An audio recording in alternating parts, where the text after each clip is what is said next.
I'm back to another video. There's another episode of Every Album Ranked. For this episode, I'll be ranking the solo albums by Scott Stapp from weakest to best, given the fact I have already reviewed them all. Just as a disclaimer, this does not reflect anyone else's opinion, it's only my personal opinion. With that out of the way, let's get on with the list. Starting off the list, we have The Great Divide from 2005. This was Scott's debut solo album, and the first album he worked on since Creed initially split up in 2004.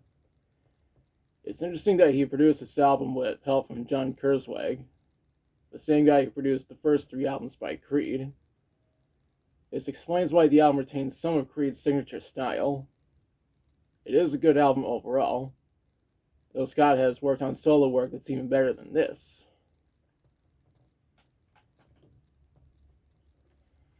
Next up, we have Proof of Life from 2013. This is the first material Scott worked on since the second time Creed disbanded. It's much heavier than his first solo album, given the fact that it was produced by Howard Benson, the same guy who produced Creed's album Full Circle in 2009. When I reviewed this album, I said that's better than Scott's first solo album, and I stand by the statement. I also point out that my copy is actually the Best Buy version, which is why it has these two bonus tracks.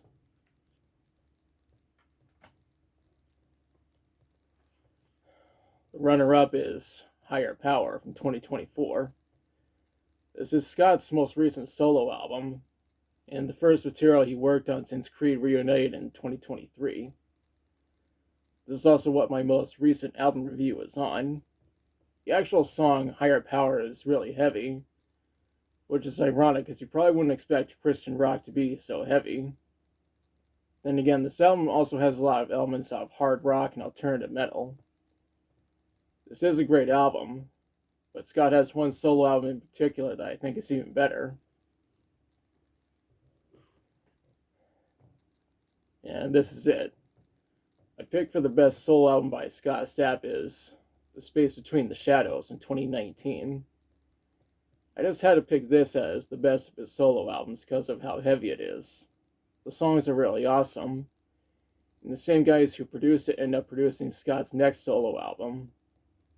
This is also the first album he worked on since leaving Art of Anarchy, as well as his first album released on Napalm Records. Now the Creed are back together, maybe they will make a new album and have it be released on Napalm Records.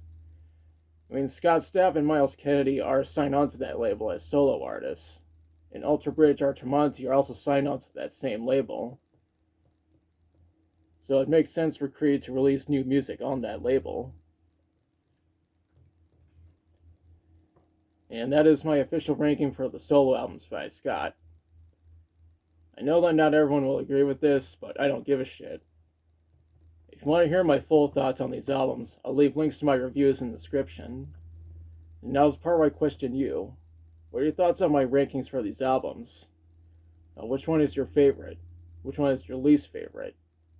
If Creed makes a new album, what are you expecting from it? And let me know in the comments. If you liked the video, be sure to like, share, and subscribe. Be sure to press the notification bell to notify of future videos. Thanks for watching, and I'll be back soon with another video.